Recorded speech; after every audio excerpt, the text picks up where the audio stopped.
Бул эки суроону реставрация кыла элекмин. 18-19 деп жазылыптыр. Бул кайра эле баягы туруп калыптыр. 19ду карап көрөлү.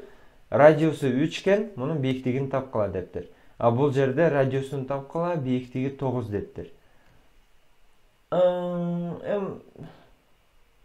Экөөнү салыштыргыла деген суроо эмес менимче бул. Бирок бакта G-ге окшош бир нерсе турат. Эмнеси болбосун, биз цилиндрлердин көлөмүн тапкан формуланы бир кайталап коелу. Цилиндрдин көлөмү кантип табылат эле? Биягы R болсо, бул жери бийиктиги болсо, H болсо, анда мунун аянты эмнеге барабар? Мунун аянты PR квадратка. Үстүңкү беткинин аянты. Мына. Айланасынын аянты, тегерегинин аянты. Көлөмүн табыш үчүн көлөмдүн формуласы эмне эле? Аянт көбөйтүлгөн бийиктик. Үч бурчтук призмалардын дагы көлөмдөрүн ушинтип тапкан формуланы билим 2 курсубузда үйрөтөбүз.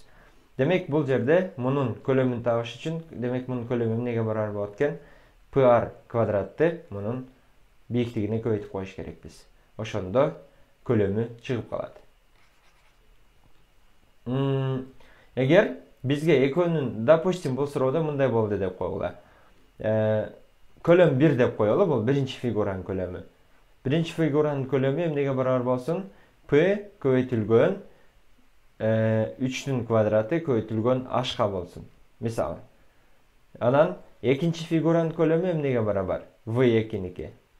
V2-ники P көбөйтүлгөн R белгисиз болсо, R-дын квадраты көбөйтүлгөн H-ты мисалы биякта 3 деп турабы, 9 деп турабы? 9 деп эсептейли, макул.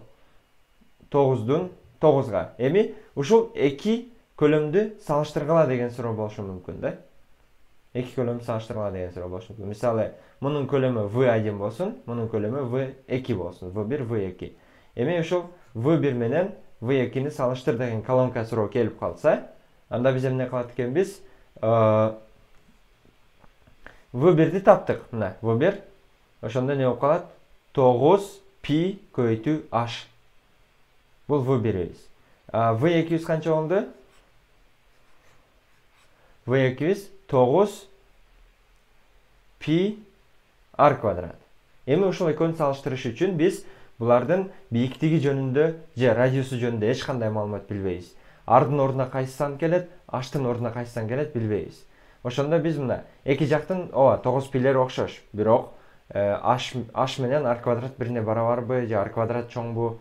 Квадрат болгон үчүн чоң болот деген эч качан ойлобош керек. Анткени 2 келип калса, 2-нин квадраты 4. H-тын ордуна 10 келип калды. 10 чоңбу, 2-нин квадраты чоңбу? Албетте 10 чоң.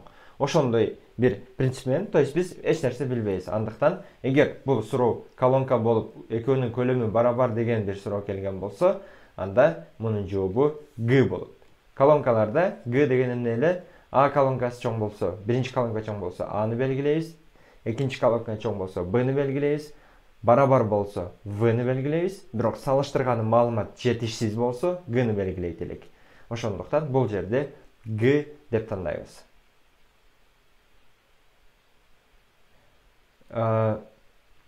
Так, кийинки суроолорду дагы кийинки видеолордо иштейбиз. Эгер силер бул видеону биздин YouTube каналдан көрүп аткан болсоңор, анда биздин Bilimod KG сайтыбызга кирип, биздин толук математика курсту окуганды унутпагыла. Балким силерге пайдалуу болот. Анткени чыныгы ЖРТ, чыныгы SAT-ге окшош суроолордон толтурасын карап, темаларды үйрөткөнбүз и ошолорго карап 10го жакын 10дон 10 практикалык тест бар, 5 SAT, 5 ЖРТ. Андан сырткары ар бир видеодон кийин дагы маселелер, чыгарылыштар менен и бардык видео сабак түшүндүрмөлөрүбүз бар. Андыктан биздин курстан математиканы 0дон баштап онлайн үйрөнсөңөр болот.